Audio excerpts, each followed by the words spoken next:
Good evening. My name is Mohammad Talal and my US student number is 240322653. And in today's presentation, I will be providing an in-depth analysis of Suleiman's contractual right under the Sales of Goods Act 1979.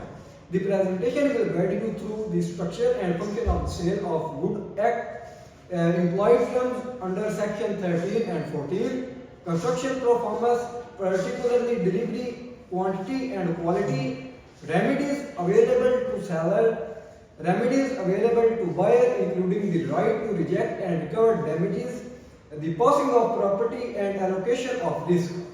Throughout the presentation, I will use leading case such as Arcos versus Ronansis, Bale versus Taylor, Badley versus Marshalls, Grant versus Australian Knitting Mills, Rocker versus Parish, Clark versus Ollie Anderson and others.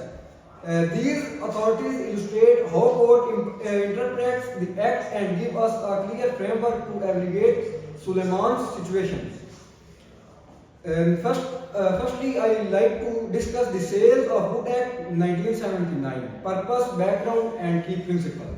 The SGA 1979 was created to regulate the commercial contracts for the sale of goods.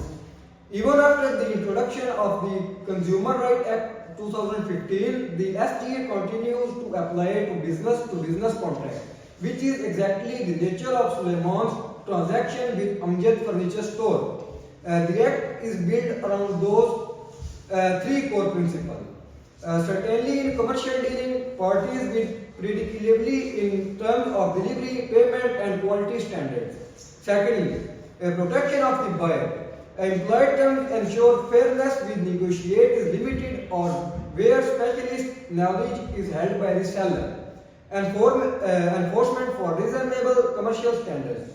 The Act ensures goods delivered match expectation and agreed descriptions. Legal scholars such as Professional Trillibale and mentioned emphasis that these implied terms for the backbone of commercial fairness, especially where the buyer yields on the seller's expressed. The context is essential when examining Suleiman's right. Secondly, implied term under Section 13 and 14 SGA 1979. Section 13 and 14 impose mandatory obligations on the seller. These terms are considered conditions. Meaning any breach entitles the buyer to reject the good entirely. Section 13. Good must correspond with description. Good sold description must match the description exactly. Any deviations, even slightly, constitute breach. Leading law case. Arcos versus Grants is 1933. The timber delivered was only marginally different from the described thickness. The House of Lords held even minor deviations breaches 13 because the buyer is entitled to receive precisely when is described. This case shows the strict and literary nature of Section 13.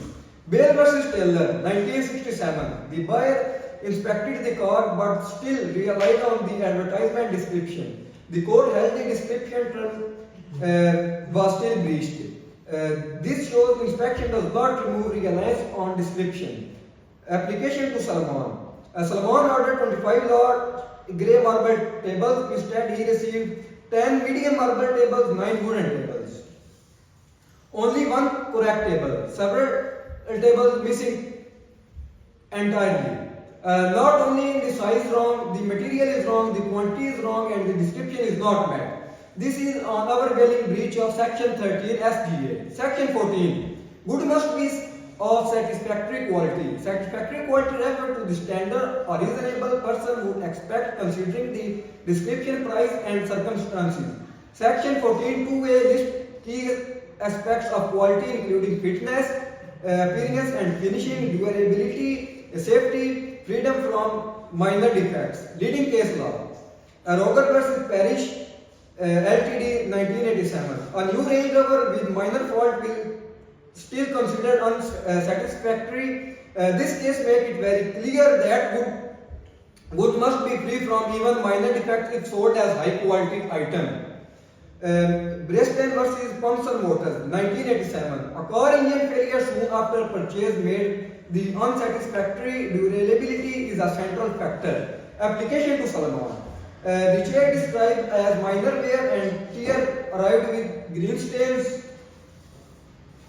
visible stuff, discoloration, poor aesthetic condition. This significantly exceeds minor wear. A reasonable buyer could not consider these chairs satisfactory. Therefore, the chairs breach section 14.2. Section 14.13. Fitness or particular purpose.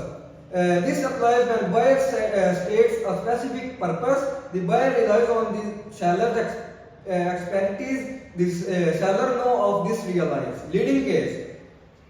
Bradley versus Marshall, 1925. The buyer asked for a car suitable for touring. The one supplied was not realized on seller judgment, automatically triggered section 14.13. Application to Solomon.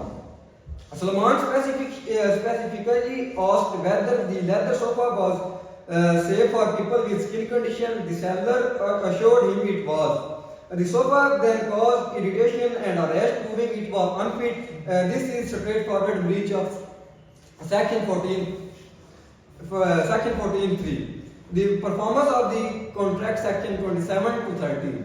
The seller duty is to deliver the right goods in the right quantity at the right time in the right condition. Section 27. Duty to deliver. The seller must deliver good in accordance with the contract. Section 29. Delivery arrangement. Delivery must occur at agreed time or within a reasonable time. Section 30. Wrong quality and mixed good. If the seller delivers more goods, buyer may reject. Less goods, buyer may reject. Mixed good, buyer may reject. Case law. Shifter Anderson versus Co. Wills Bros, 1912. Wrong quantity given, the buyer complete freedom to reject. Application. Solomon received mixed material, wrong sizes and an incomplete order. He is fully entitled to reject the entire delivery. Reasonable time for rejection. Section 35. A buyer must reject within a reasonable time. Case law. Clark versus Ollie Anderson, 2003. The buyer was allowed to reject good even after months because the defect was serious and the seller was inconsistent information. This case shows the rejection is not lost simply because some time passes. Application to Solomon. He rejected the good the very next day. This is unquestionably within a reasonable time. Seller remedies brief and accurate. Typically, seller remedies include section 49, action for price, section 50, damages for non-acceptance, section 41 to 43, line over goods, section 44, stoppage in transit, section 48, resale. However, these remedies are only available when the seller is innocent because Amjad Furniture Store significantly breached the contract. There are no remedies against Suleiman. Buyer remedies. Suleiman has existing rights under SGJ. Right to reject section 15B. Because the breaches are serious and relate to fundamental terms, section 13 and section 14, Suleiman can reject all the goods. Right to refund, refuse payment. Section 48C. He can demand full refund, return of money already paid, refusal to pay the outstanding balance. Right of damages. Section 53. Damages compensate for reasonable losses. Case law, Handy versus Baxendale, 1854. Losses are recoverable if they are reasonably foreseeable at the time of contract. Recoverable losses may include medical expenses for daughter rash, loss of income in revolution were delayed, cost of hiring temporary furniture, inconvenience and stress, business disruption. Right of replacement or repair, section 14A to E. He may request replacement for tables and chair if he prefers, but he is not obliged to accept repair when the breach is serious. Passing of property and risk. Section 16 to 20. Understanding when ownership passes is critical and determining who breaks the risk. Conclusion. Strong, confident ending.